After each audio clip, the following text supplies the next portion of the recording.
দেখেন, বেগম খালেদা জিয়া সে পুরো বাংলাদেশের আইকন। 20 কোটি বাংলাদেশির প্রাণের স্পন্দন ছিলেন তিনি।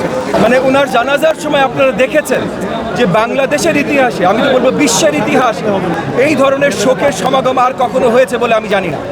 তো বেগম খালেদা জিয়ার জন্য যে ভালোবাসা এবং শহীদ প্রেসিডেন্ট জিয়াউর রহমানের জন্য যে ভালোবাসা, এবং তারা এই দেশকে যেটা দিয়ে গেছেন বাংলাদেশি জাতীয়তাবাদ, বাংলাদেশের নিজস্ব শক্তি, এই বাংলাদেশি জাতীয়তাবাদের চেতনায় আজকে আমরা জীবিত, আজকে এই বাংলাদেশ জীবিত। এবং এই বাংলাদেশি জাতীয়তাবাদের বিরুদ্ধে যেই যখন দাঁড়িয়েছে আমরা দেখেছি তারা দেশের বিরুদ্ধে ষড়যন্ত্র করেই দাঁড়িয়েছে।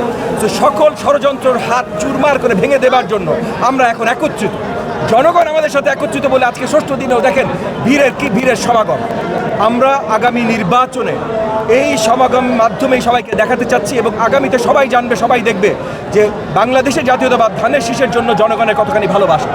আমরা ঢাকা 13 আসন থেকে আমাদের দলীয় নেতৃবৃন্দ, নেতাকর্মীরা সবাই এসেছি, এবং আমাদের সামনে থেকে আজকে আমাদের সহযোগিতার নেতৃত্ব সব কিছু দিয়েছেন আমাদের 2 শ্রদ্ধেয় বড় ভাই, বীর মুক্তিযোদ্ধা আব্দুল সালাম ভাই, বীর মুক্তিযোদ্ধা আতাউর রহমান ঢালি ভাই, এবং উনাদের দুজনার স্নেহের ছায়ায় ইনশাআল্লাহ মোহাম্মদপুরবাসীরা এত বছর ছিল, আগামীতেও তারা থাকবে, এবং তাদের আশীর্বাদ নিয়ে, তাদের দোয়া নিয়ে এই নির্বাচনে আমি লড়াই করছি, প্রতিদ্বন্দ্বিতা করছি। ওনারা আমার সাথে আছেন, ওনারাই আমার শক্তি। সালাম ভাই, ঢালি ভাই, ওনারাই আমার শক্তি।